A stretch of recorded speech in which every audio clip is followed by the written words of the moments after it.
there's a public consultation running, I think, until the 20th of March, and there's a radical new change to home education law being proposed. So myself and another parent are launching a legal challenge against this. What's different then? Well, essentially, British law has always said that education is compulsory, but school is not compulsory. And in 1944, the British government put into place home education as a statutory right, and it was particularly done to allow parents to teach their children at home without any interference from local authorities, to stop them, in plain terms, being bullied.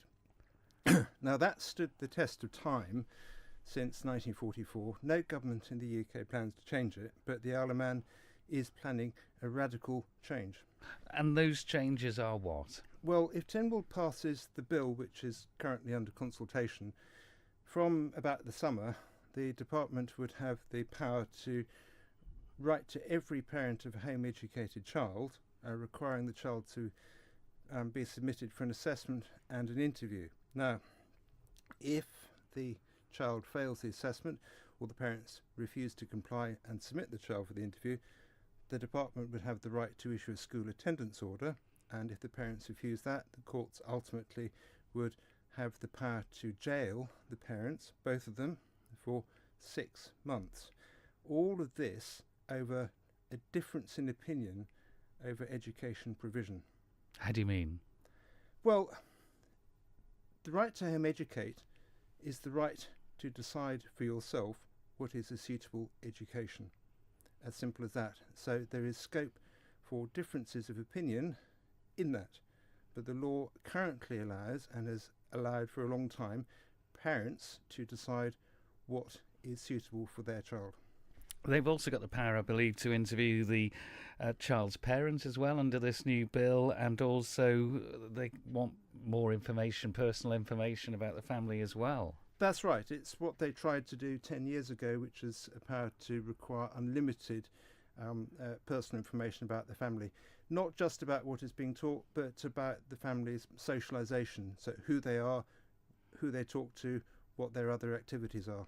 You say you're putting a legal challenge to this, but this is a consultation after all. It's not a bill that's written out in any, firm way at the moment. It's subject to fluidity. That is correct, but the department is proposing to change a long-standing law without justification. The law breaches certainly the Human Rights Act, Article 8, to the right for privacy, and so the legal case against it has to be made, and the department will have to answer that. Are you going to be able to make that legal case before this consultation ends, though? Yes, the intention is to have the legal opinion from an Isle of Man advocate ready for the end of the consultation. And what would happen next? Are you going to meet with the department?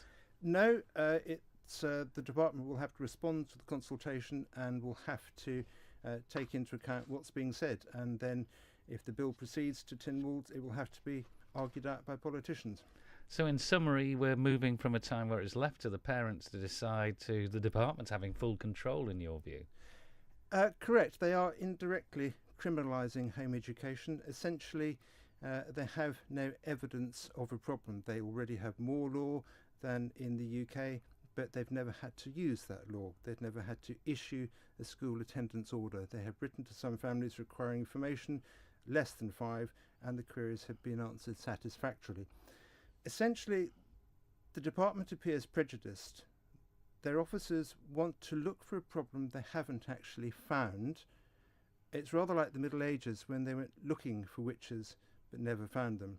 And the net effect of this is going to thoroughly unsettle and stress out hard-working, law-abiding families who are doing their very level best for their children.